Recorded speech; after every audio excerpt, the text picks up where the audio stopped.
Hey guys, just a quick warning and parental advisory that the following episode contains explicit language.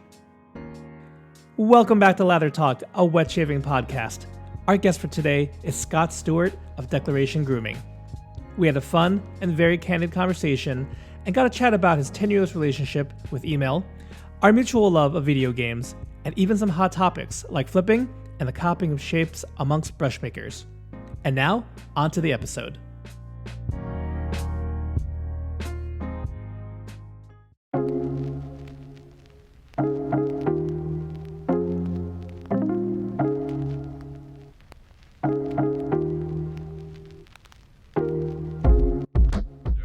Let me hit you with some demographics, guys. So the following information comes from Spotify. This podcast is available on Spotify and all your favorite podcast providers.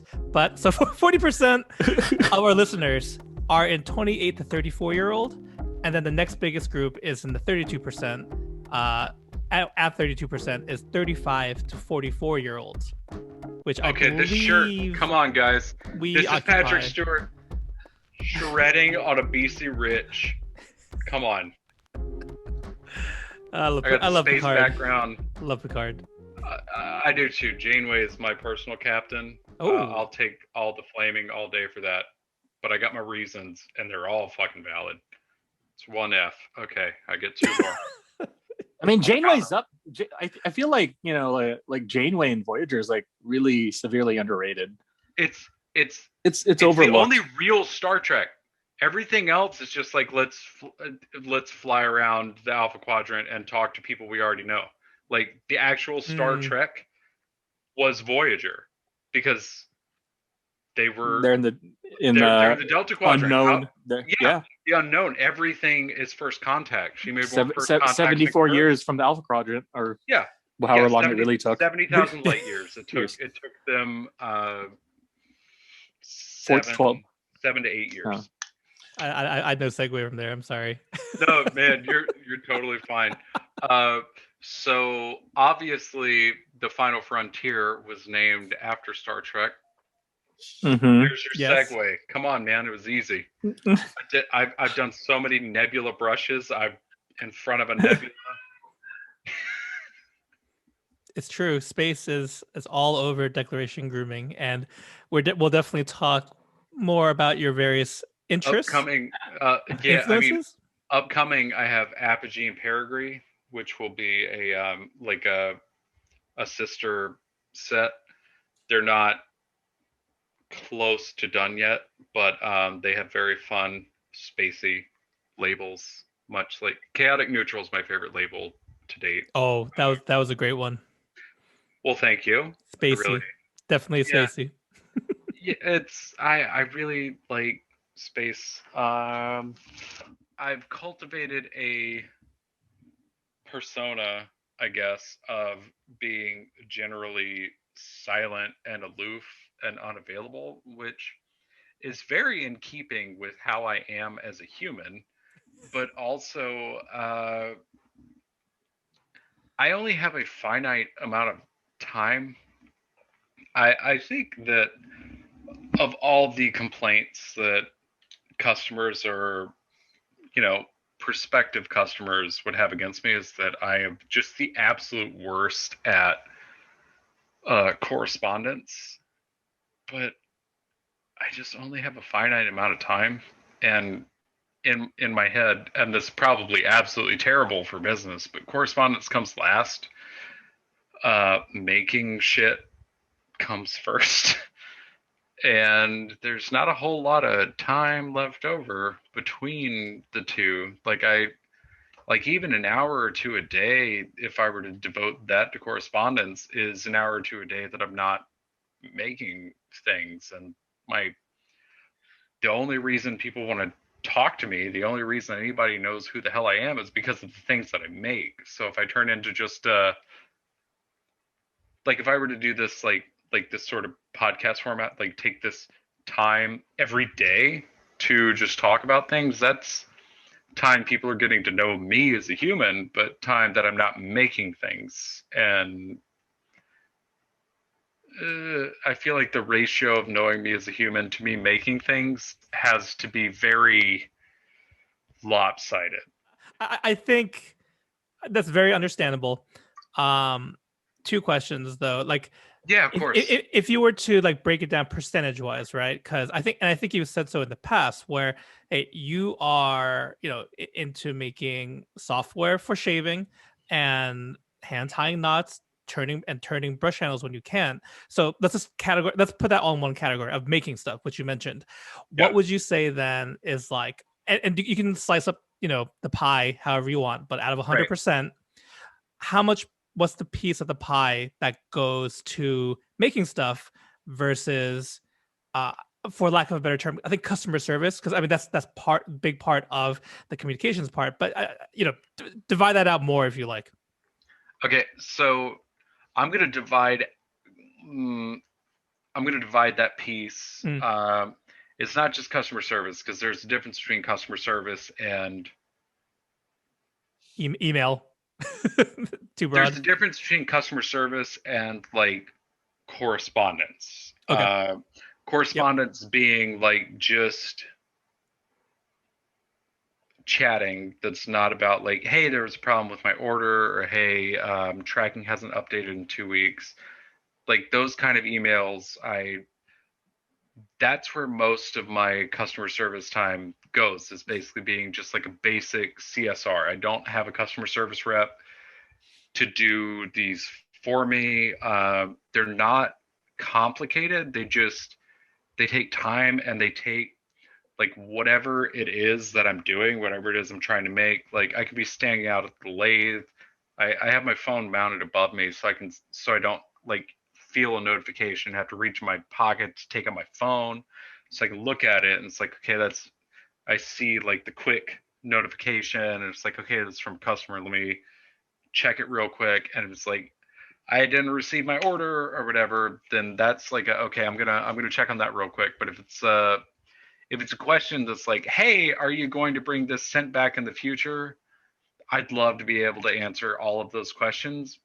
I don't have time to do it. That's like the amount of time it takes to, because I can turn a handle fast, finishing handles, like sanding them, because I wet sanding all of them, polishing them, buffing them, makes my hands gross. It's like just covered in dust and polishing compound, buffing compound. So it's like I don't want to touch my phone with my dusty, compoundy hand. Sure. So it's like, oh, let me like clean my hand off, and then it's like, well, I don't want to take it out of the mount, so then I got to get the other hand.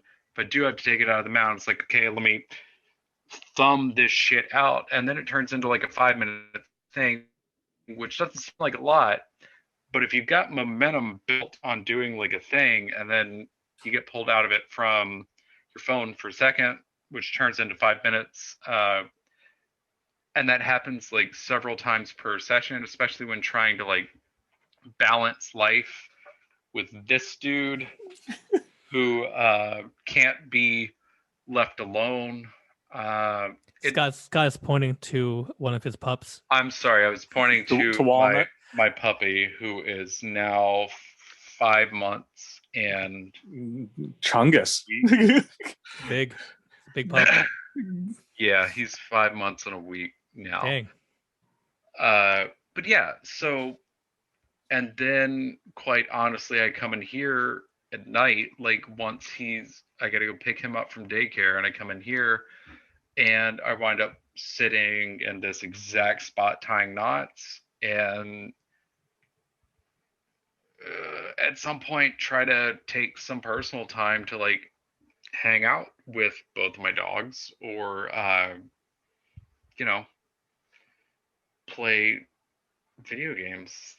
Video games are like, that's my recreation, especially during COVID. So shit, this is like the longest answer ever to a simple question. Basically making things 98% of my time, actual customer service 1.9% of my time, correspondence 0.1%. There's your simple answer. No, but I like the distinction between within email between correspondence versus customer service. I mean, I think that's a really, really great distinction because I think it makes sense. Let me be more candid here, and this is probably going to alienate some people. It's not intentional. I don't want to alienate anybody. Go for it. But the thing is, with the very small amount of notoriety that I have, whatever the hell you want to call it, it's very difficult to tell if people like want to actually like be my friend, which is weird. If they're just like lonely and want to talk to me because I am like a popular person, which is even weirder. If they like are completely disingenuous and just want to like try to befriend me so that they can like figure out when the next brush release is. That's super fucking common. It's like I'm not a social person at all. Like not in any way. I'm extremely introverted. And I don't have the emotional, psychological, mental energy to handle those interactions because there are a lot of them. Like it's a lot, and I don't have the space for it, so I just mostly ignore them because I have to, for me, to be able to make shit, and I obviously can't make nearly enough shit to make anybody happy. Everybody's always mad at me. I would say on the software side, man, you stepped it up a gear this past year. Yeah, I have an employee. Yeah, but that's what you gotta do. And the second question actually I had was, would you ever outsource / delegate that that email correspondence portion? So I have very recently, and by very recently I mean in the past week, delegated vendor relations to my employee. Okay. As far as customer service goes, as far as like direct, like business to customer specific communication, speaking candidly, we all know that has to be me. People aren't emailing declaration grooming to talk to a CSR. They're emailing to talk to me. People aren't messaging the business page to talk to a CSR. They're messaging to talk to me specifically. And as a result, that's part of my job. And again, I do not devote enough time to it. Like, I'll be the first one to say it, but the more time I devote to talking to people, the less stuff I can make. And I just going on really loose metrics. I haven't quantified it because I don't have time to do so. The amount of angry emails I get because things are not available versus the amount of angry messages I get from people like, you didn't respond to my email, tells me that people care much more about me making more stuff and making more stuff available than me talking to them.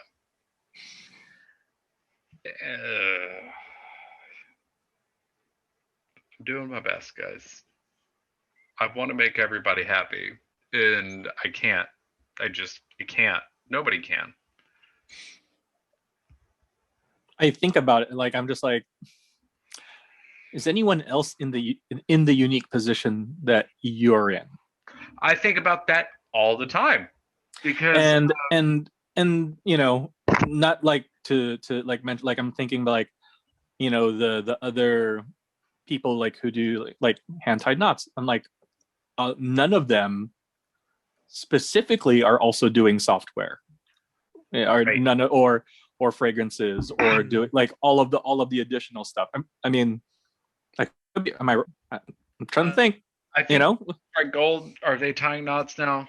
Are they the ones making rhodiums? Forgive me for not having any idea what's happening. I really which one? Strike Gold. Strike Gold. They're doing. Yeah, he's doing hand tied knots. Right, but he But outsources his soap to. Correct. Right.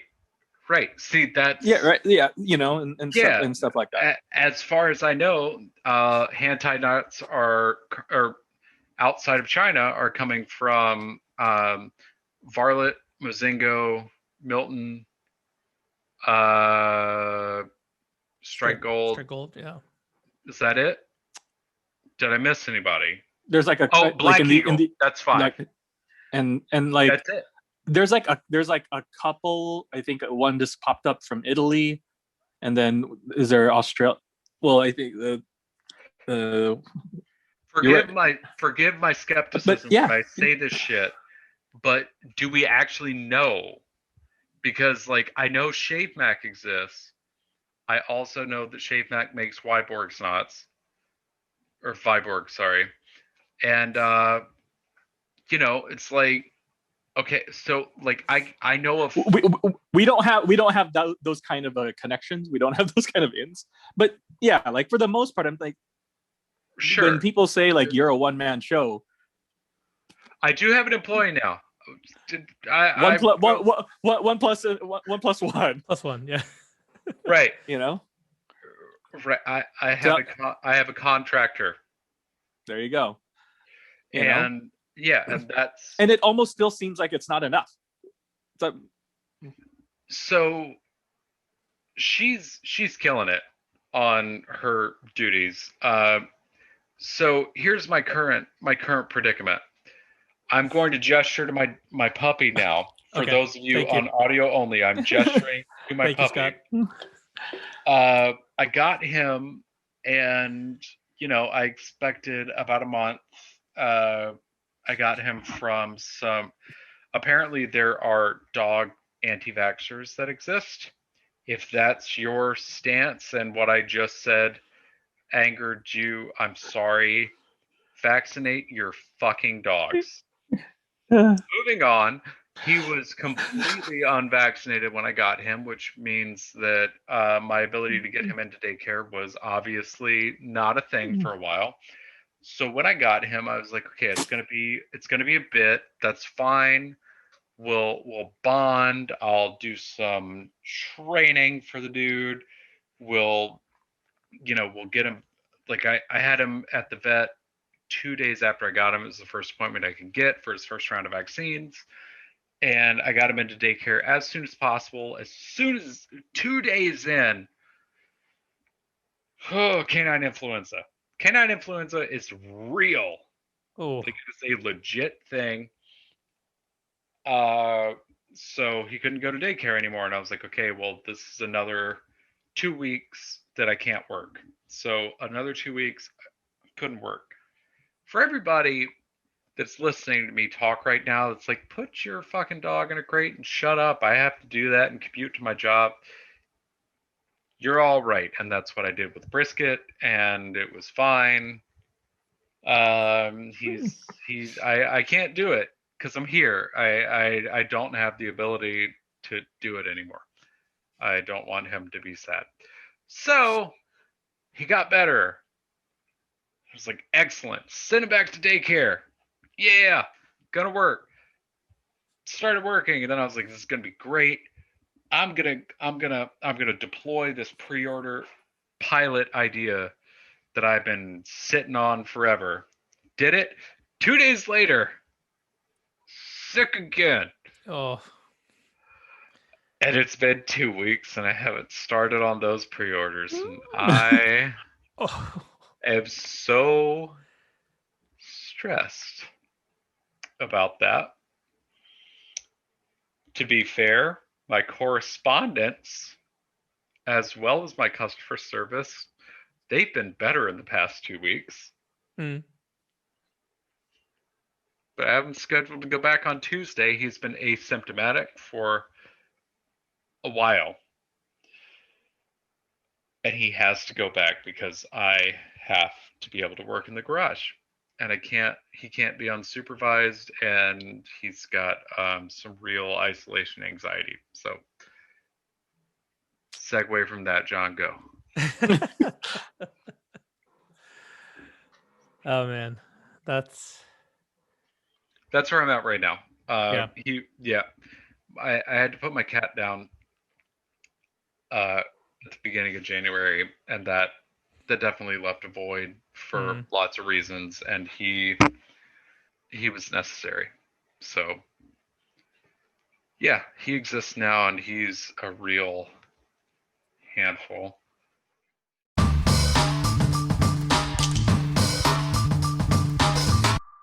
All right. So you're talking a little bit about pre-orders before, Scott.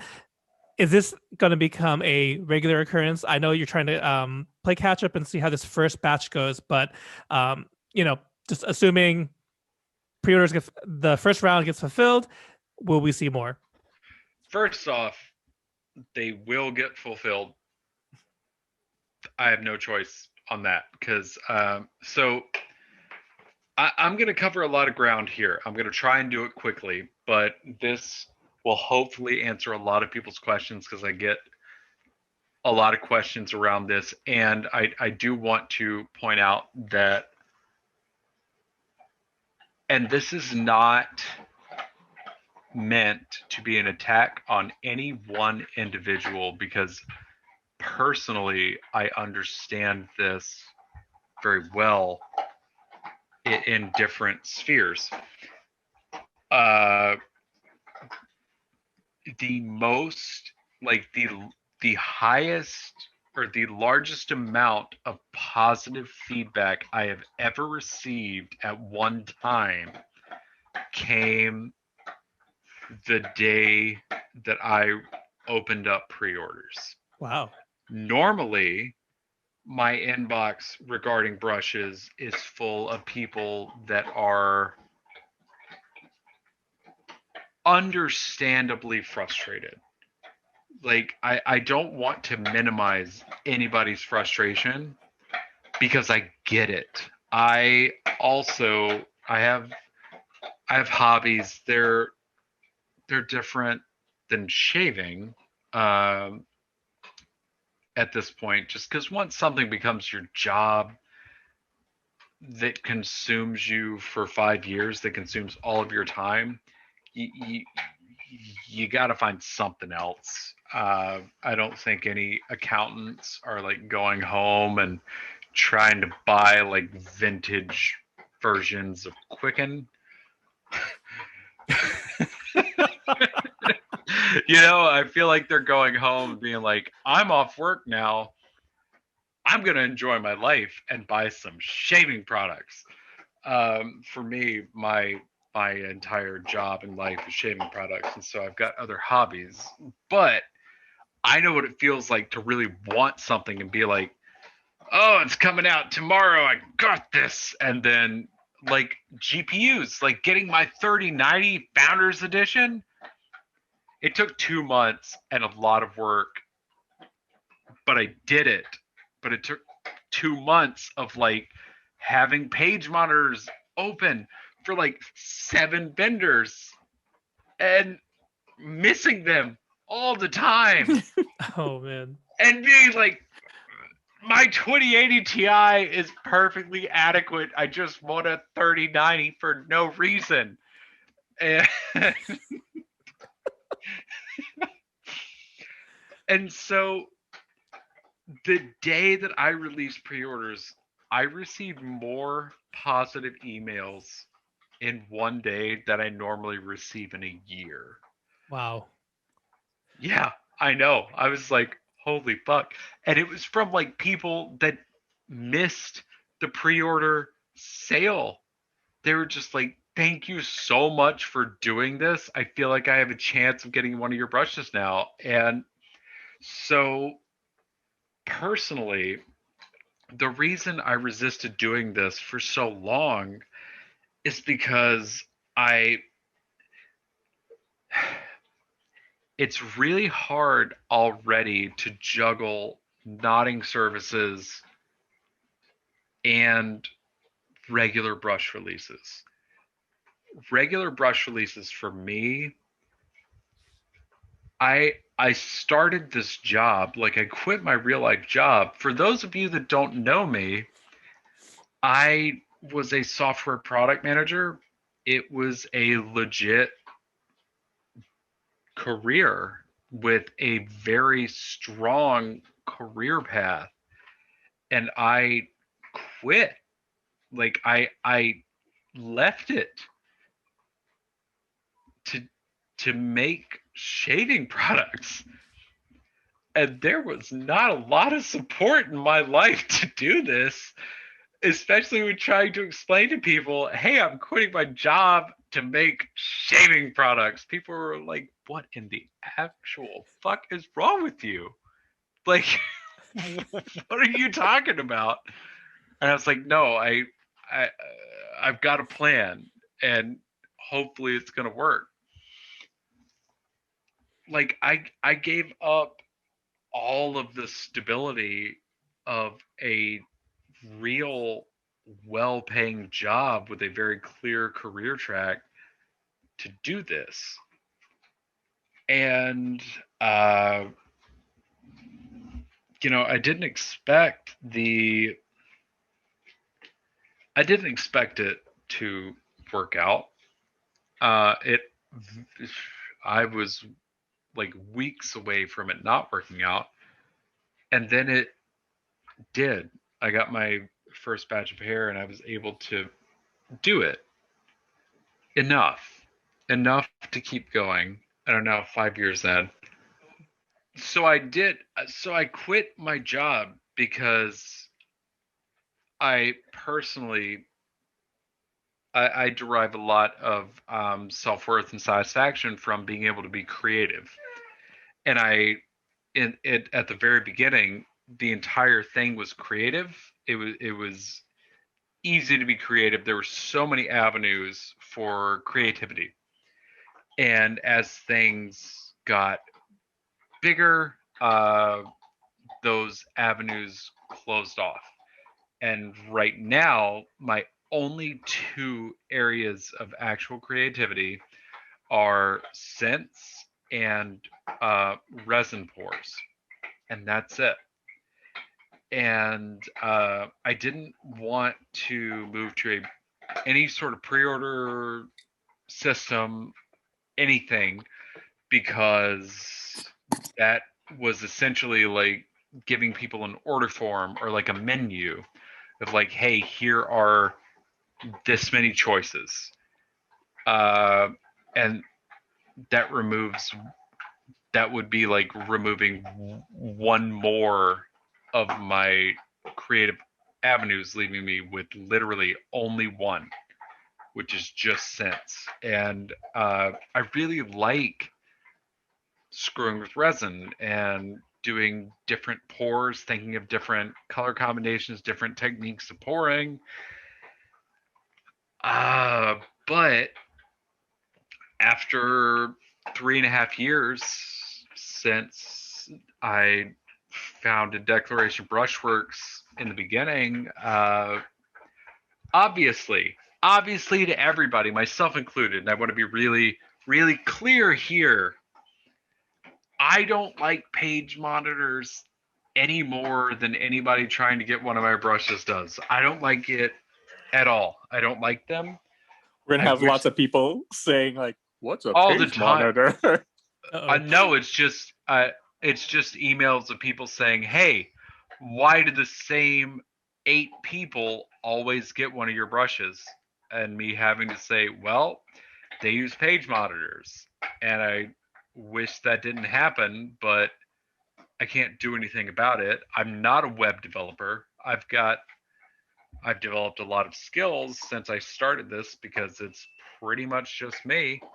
Every bit of business admin is just me. I'm not a web developer, and thus can't make like a script that runs that changes like one random pixel on my brush page to just cause false positive pings constantly on page monitors to the point that people get sick of it and stop using them. Shout out to anyone that can do that. We would like to, preferably for free. You could run a script. That's the thing. That's the thing too, though, is the people that are using page monitors and buying my brushes every single release. Those are my biggest fans. And so it's like, I don't want to alienate or anger my biggest fans. And so it's a really tough position to be in because I like my biggest fans a lot. They are like consistent and awesome and enjoy my work. I know that new people or people that have been trying and missing out a lot would also enjoy my work. And again, just want to be on the record saying this is specifically in response to people that think that I or we collectively, I'm going to speak for most artisans here, not all, but I know that there are others like me who want, like, we do what we do. It pays the bills, but it's very gratifying to make something. It's something that you really put yourself into and have that thing be enjoyed by people. That's very, if that part of this job didn't exist, I would have quit a long time ago. This is a hard job, but that's so important, and it's real. Like it's not like creating software. I wasn't even the person coding software. I was the people telling people that were making software what to make. This, I am the person physically making it. To loop back to the question about outsourcing, I don't want to outsource any part of brush making. Doing so, I mean, I have empirical data. Brushes, like handles that are made by people that are much better than me, like objectively better than me at making handles, don't sell as quickly. I don't know why. They just don't. The market seems to really care about having a brush made by me from start to finish. And that's the exact kind of thing I quit, again, my very real, very stable job to do. So, to answer the real, actual question that was supposed to be very quick, I don't know the future of pre-orders just yet. In an ideal world, I would maintain, say, a list. There's no universe in which I can balance a list of customs with nodding services with regular releases. Doing pre-orders limits my ability to be creative to only things that I can reproduce, which are the only things that will ever be offered on pre-orders. For those of you that have listened to the deep cut of this answer, next up on the pre-order list are Magic Hour, and I haven't decided on the next one. There will be Ivory, Magic Hour, probably BOK 2.0, and maybe another one. SSB, gone. It's extinct. So congrats to those of you that got it. I explained everything before this point to try to make the point that I still want to do brush releases where I get to experiment and be creative and I'm not constrained. Pre-orders in the future will be limited more so than this. I didn't expect this response to them, and I didn't expect my dog to get sick again immediately. So I'm overwhelmed, but hopeful-ish.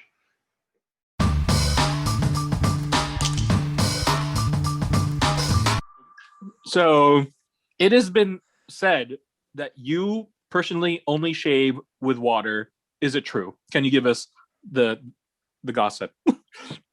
Yes. Yes. I shave with a 0.74 gap Wolf, which is an aluminum Wolfman WR1 with an aluminum WR87, and I'm just lining this shit up.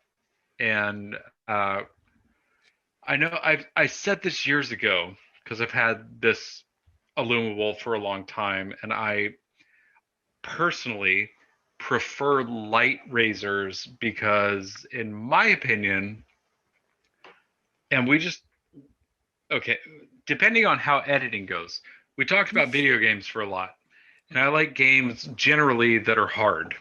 And in my opinion, personally, shaving with super light razors is much more difficult than shaving with heavy razors. Because, like, say you're shaving with a solid stainless razor, or good God, if you're one of those brass folk shaving with a brass razor, they're super heavy and it's very easy to let the weight of the razor do the work. With an aluminum razor, in my opinion, and my opinion is my own, there's no weight to the razor. So you have to do it just right. Just right. And you do have to apply pressure. Like, the pressure's coming from you, it's not coming from the razor.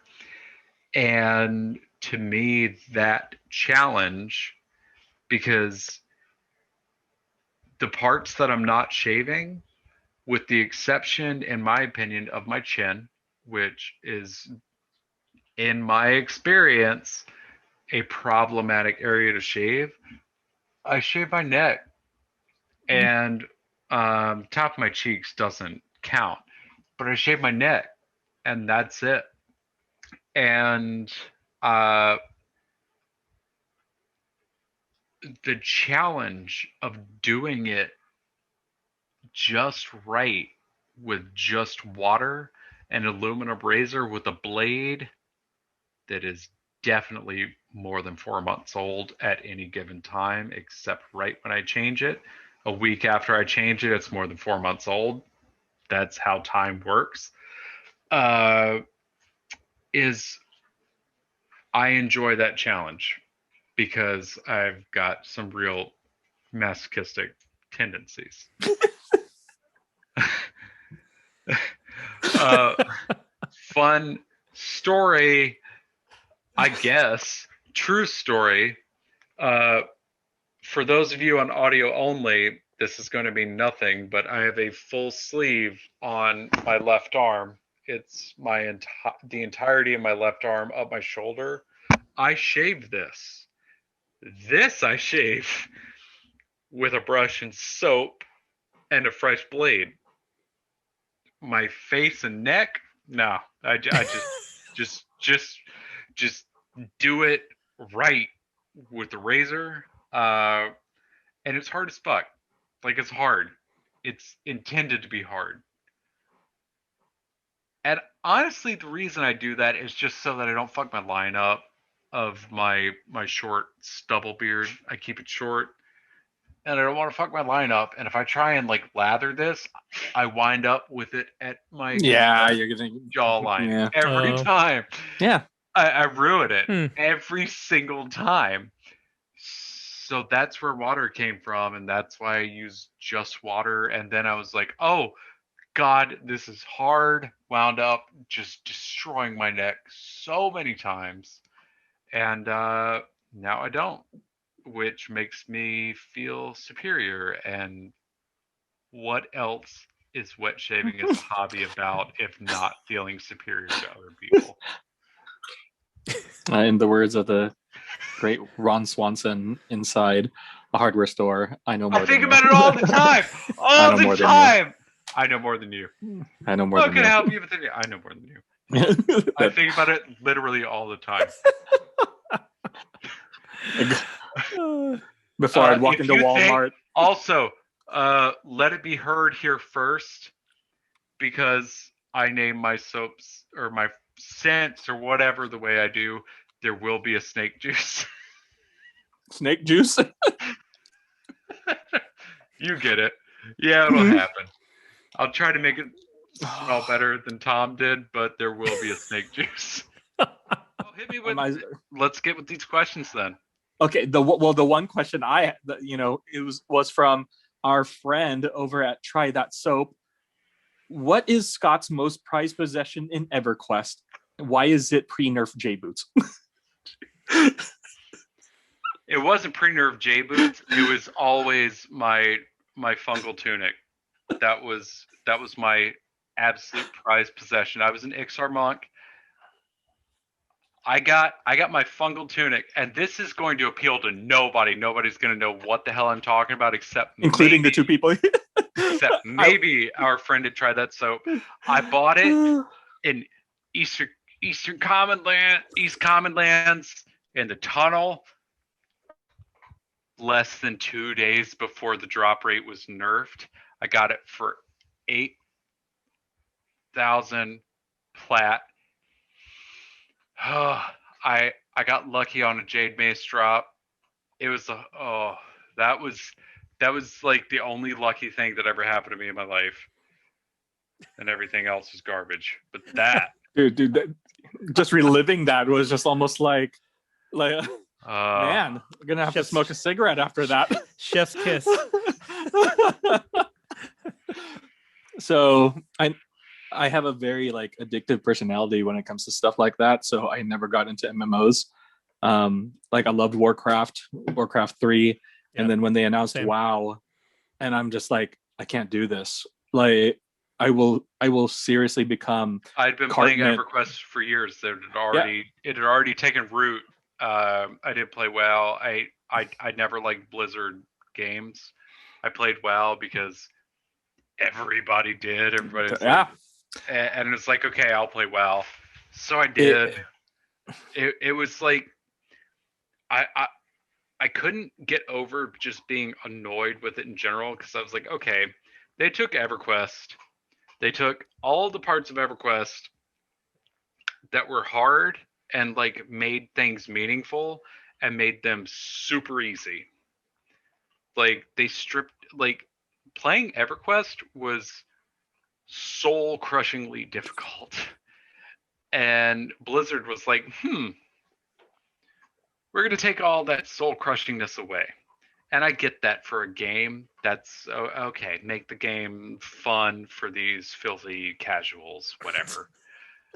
But it made things mean so much less. Like things did not mean the same thing in WoW. Achievements were not the same. EverQuest is the best MMO. Someone new to your brand, what would you recommend to them? There's so much stuff that you got right now. Are we talking Soap and Splash? Soap and Splash. Scent-wise. Dude, this is going to devolve into a really long thought. So just first impulse, just name. Just go. Sell Out, obviously. There. Okay. Good answer. Jesus, I don't want to answer that. But Aventus is universally loved. It just is. It's not interesting. It's not an interesting scent, but it is universally inoffensive. Mm. It's unbelievable to me how perfectly they did it. That it's just so inoffensive because we're so used to smelling things. And I'm not saying like we in this community who spend a lot of time smelling things, but we collectively as humans are so used to like smelling people and being like, oh,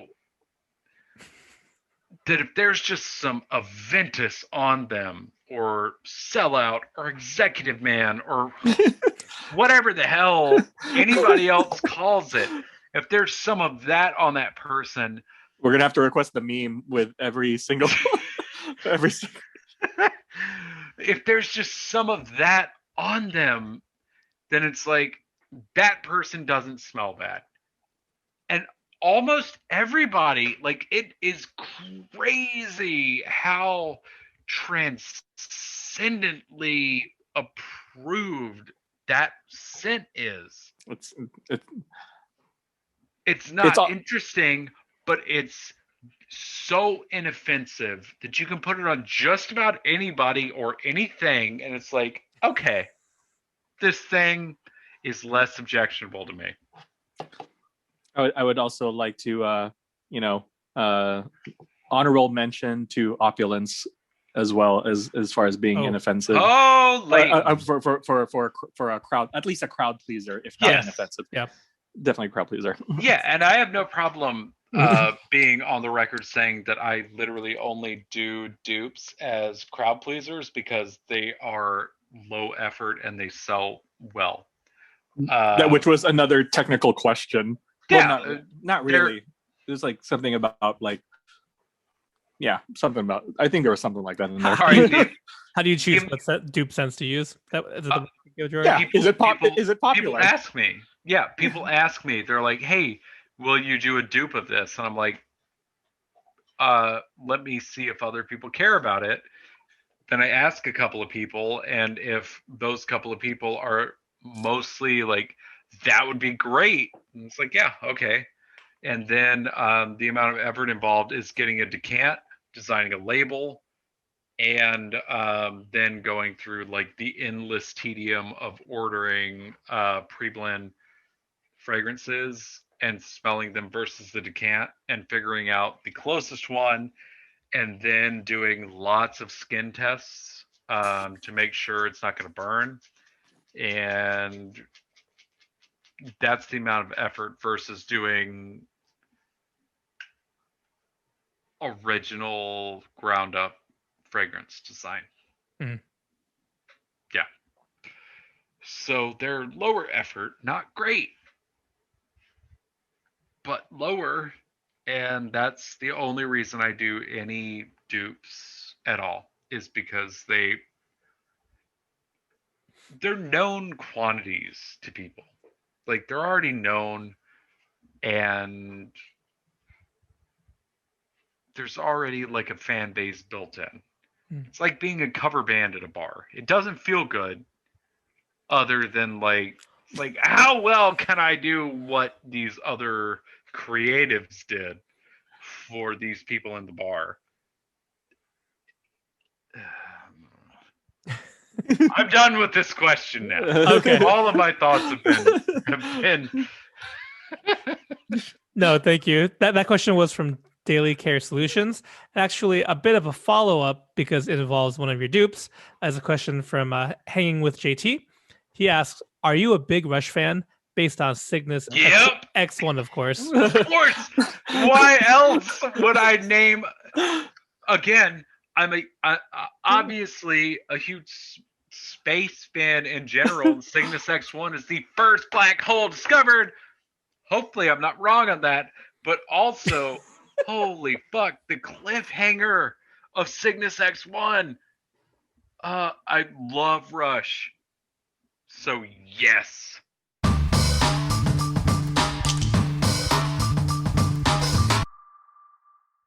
So Scott, with the high demand of your brushes, we do see flipping, basically, people picking up these just to sell them oftentimes above the original cost. What are your feelings, I guess, in general about that practice? Okay, so I've got, like, I'll be really candid here and say I've got really mixed feelings about it, because on the, on one hand,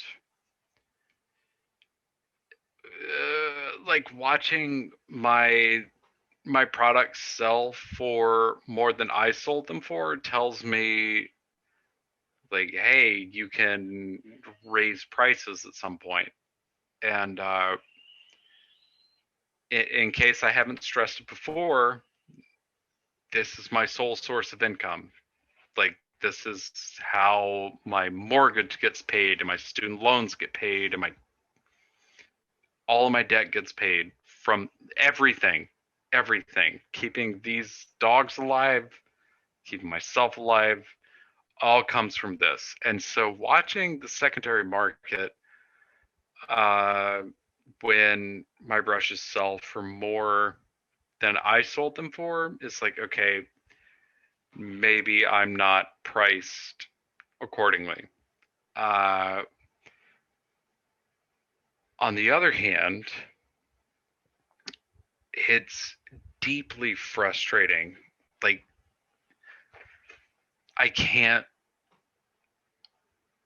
adequately put into words how frustrating it is watching people who have, like, good page monitors and are signed in, ready to go with Apple Pay, which seems to be the fastest, ready to go to just buy a brush with the sole intent of reselling it for more than they bought it for.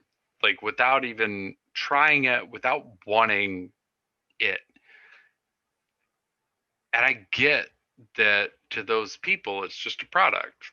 Like, it's a commodity like anything else. And I understand, because I'm not an idiot, I understand that I produce commodities that can be bought and sold by anybody. I get that. But to me, they're not just commodities. It feels so pretentious to me to say that I feel that they're art, but to me, they're a part of myself. Like, every brush that I make, there's a part of me that goes into every one. And it was inevitable that they would be, well, not necessarily inevitable, but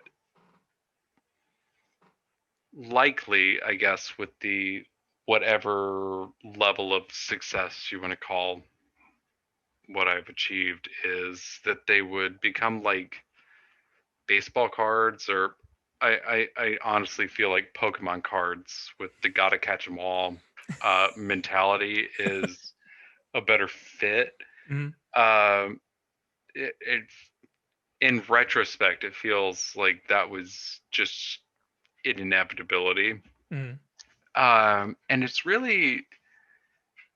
it's hard. It's hard watching that, because it's like, oh, this person didn't actually want it.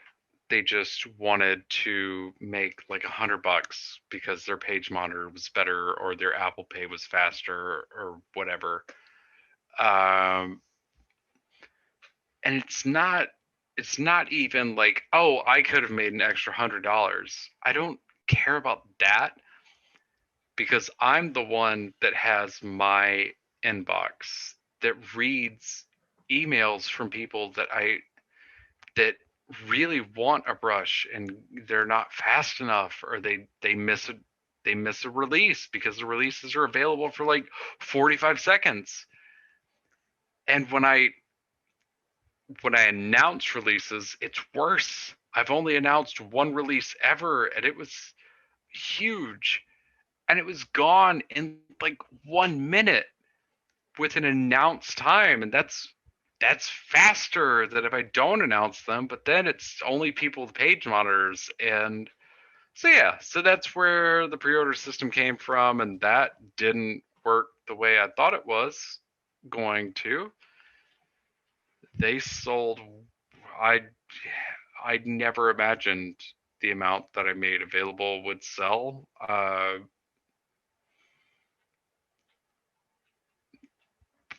Within less than an hour. I thought that would be days or weeks. I tried to be really specific in my copy that there would still be regular brush releases and nodding services available, and yeah. So my feelings on the secondary market are from a solely profit-driven standpoint, which is not how I make just about any business decision. It's good for me that brushes sell above MSRP, because that's just MSRP needs to go up. Like, that's what that tells me. But um, I'm not, this isn't, while this is my sole source of income and pays my bills, this isn't about trying to extract like the most amount of money possible from people, or trying to move the invisible hand to the perfect balance point. It's not about that. It's about making things that people are going to enjoy. And I have more of a problem with the fact that somebody got a brush that they're not perfectly happy with. Like, that hits me harder than anything being sold above MSRP, or people essentially gaming the system to be able to buy them, not because they want them, but just because they're available, and they happen to have a page monitor and are signed in with Apple Pay. None of me saying Apple Pay repeatedly is meant to promote Apple Pay in any way. It's just people that have complained to me directly mention it a lot as apparently being the fastest way. So there's your pro tip for getting a brush: is get a really good page monitor, always be signed in, and be ready to go with Apple Pay. Because there's a lot that's been said about copycats as far as shapes go, and the Jefferson, obviously, it's the one that is your most popular. It's the one that outlasted the other shapes that you had. But we see, I think for the most from other turners doing custom orders, and are just basically fulfilling those custom requests. Make one that looks like a Jefferson. Whether whatever's happening behind the scenes, I don't know. But what are your personal feelings about when you see this shape of yours reappear from other people? Well, I have a lot of feelings about this that I have never voiced publicly. The Jefferson as a shape, and I can say this definitively, did not exist before I made it. It didn't. It's not frilly. It's not necessarily difficult to turn, but the shape itself did not exist. It is something that I myself, from turning a lot of brush handles prior, just kind of landed on as what to me was a convergence of what was available on the market, what existed,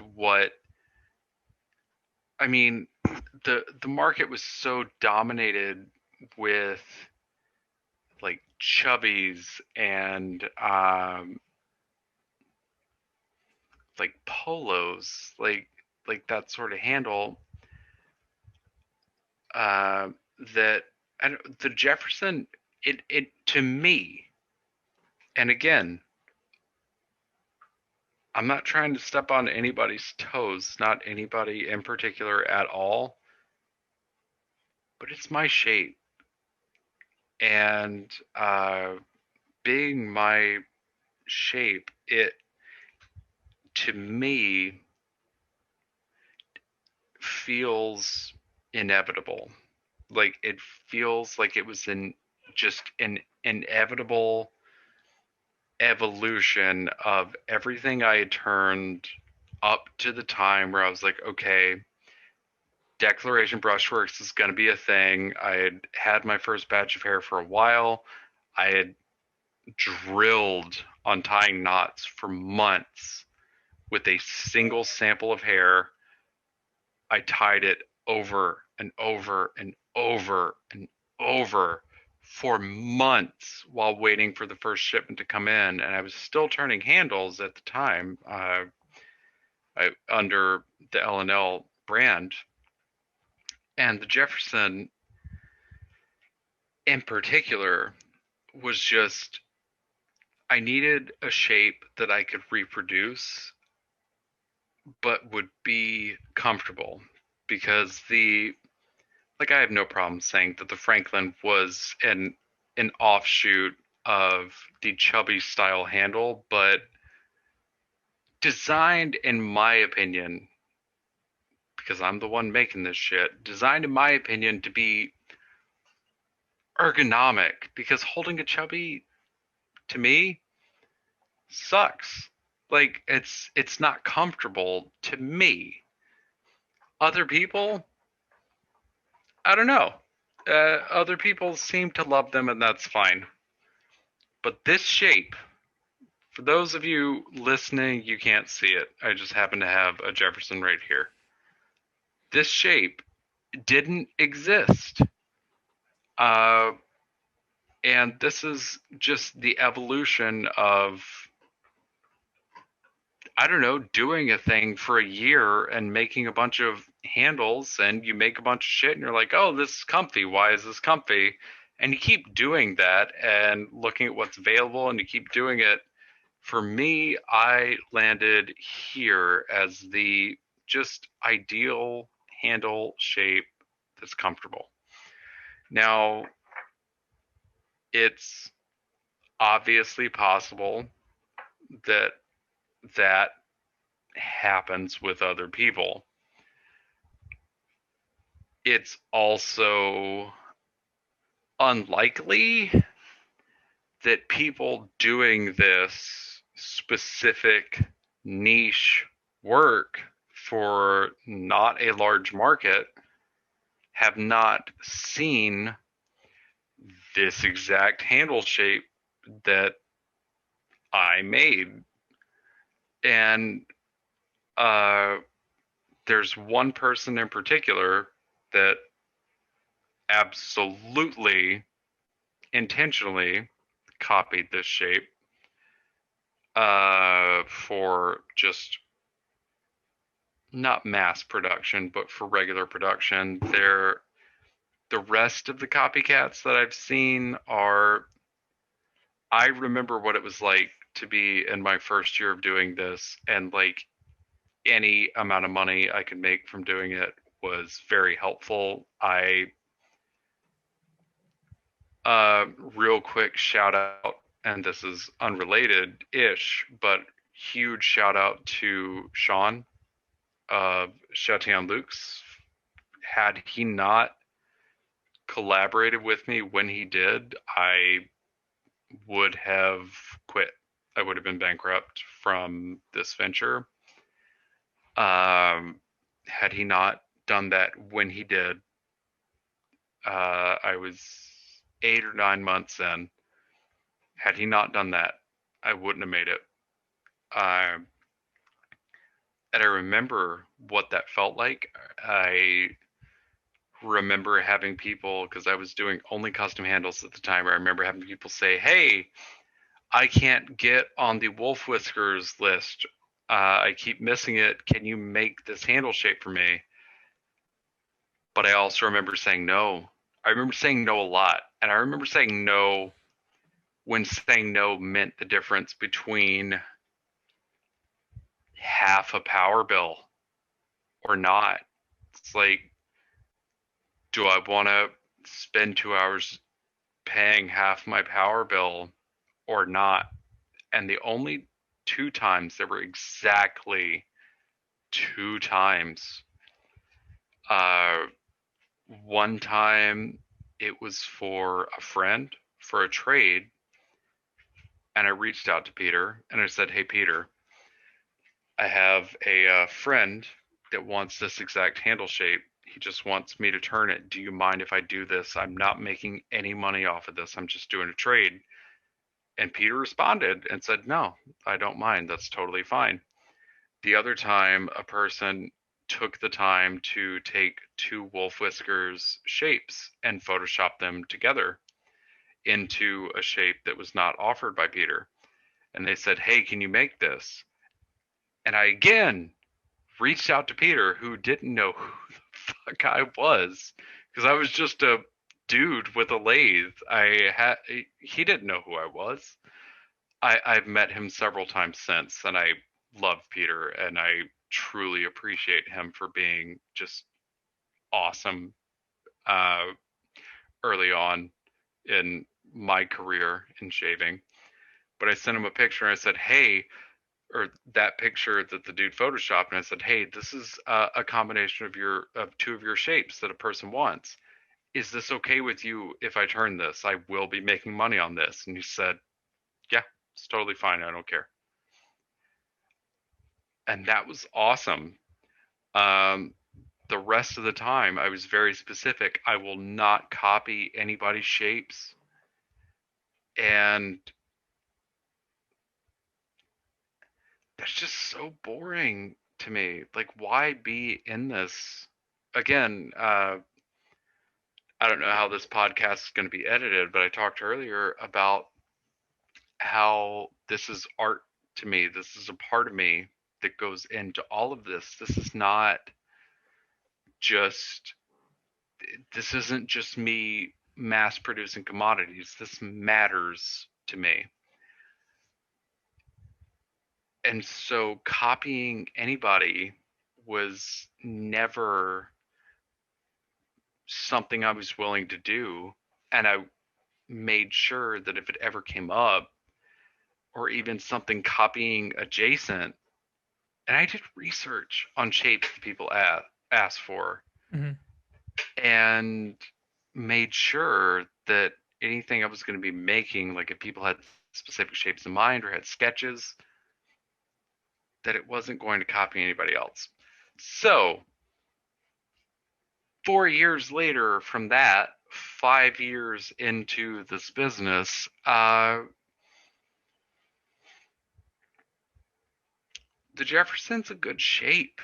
Like, it's a good size and shape, or I wouldn't make so many of them. I wouldn't have landed on it as my default shape, which has been essentially the only one I've made for years.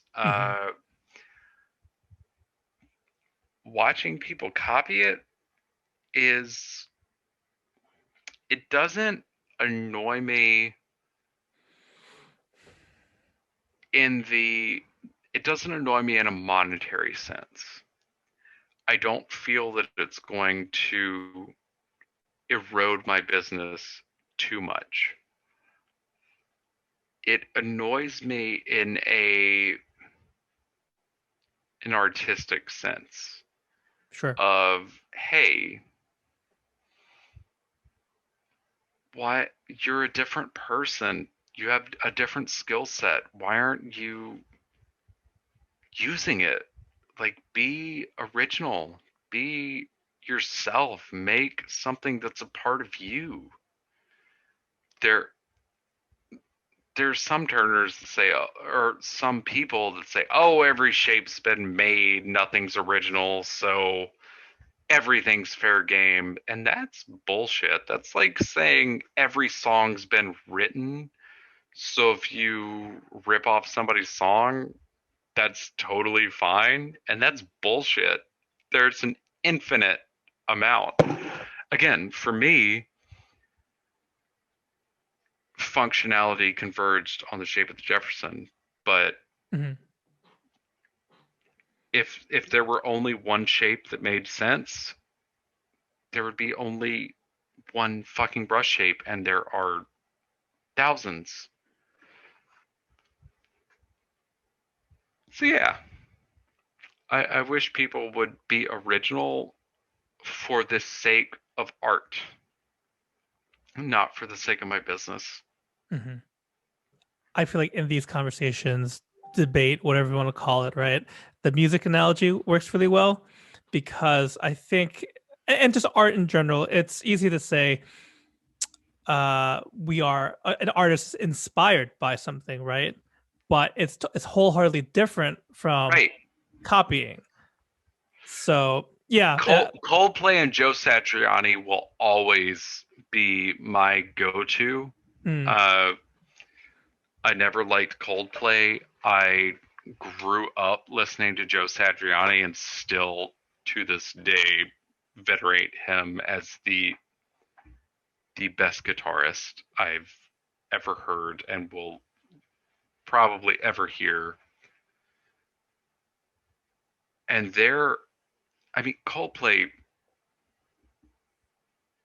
maybe they didn't rip him off. Maybe they never heard his song and things just worked out the way that they did. Maybe things converged the way that things converged. It's possible.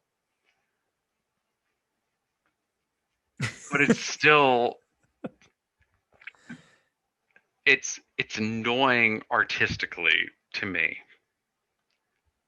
I barely consider myself an artist. I use the term very loosely.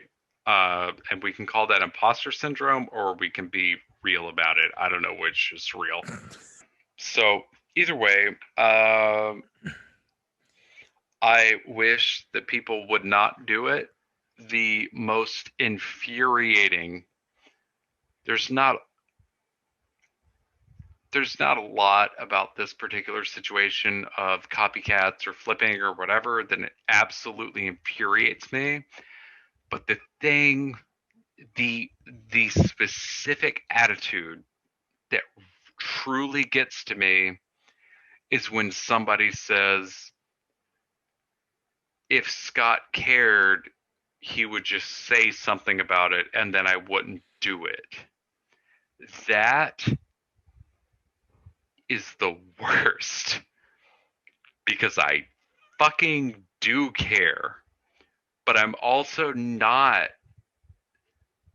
both from a time standpoint, I don't want to get embroiled in arguments about this shit, about like two brush handles. I don't care.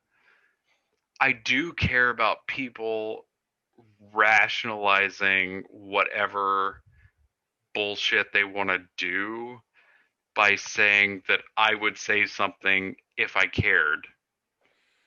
I don't have time for that shit. But to anybody listening to this, I fucking do care. Be original. Be yourself. God, if this is about money, drive for Uber. You can make the same amount of money you're making. There are other ways. God, be creative. That's all. Hey, Turners, you're better than this. Be better. Come up with your own shapes. You can do it. Well, Scott, we want to thank you so much for taking some time out, chatting us up, Gerard and I, about all sorts of things. I think we love talking about shaving, but today proves video games, shared love, and other geeky, nerdy stuff. So it's been a pleasure. And yeah, thank you so much, man. everybody, you've listened to Lather Talk. Don't forget to check them out on YouTube. Don't forget to like and subscribe. And if you like the content you heard, smash that bell so you get notified of new episodes when they appear. And yeah, shave well, everybody. Thank you guys so much for joining this episode of Lather Talk. You can find more information about our guest, Declaration Grooming, at declarationgrooming.com. You can also find all the links and socials for Gerard and myself in the show notes. Also, don't forget you can join the conversation on the new Lather Talk Discord server. It's a great place to chat and hang out with your fellow wet shavers and listeners of the podcast. We hope you enjoy the show and that you'll join us for the next episode. Take care.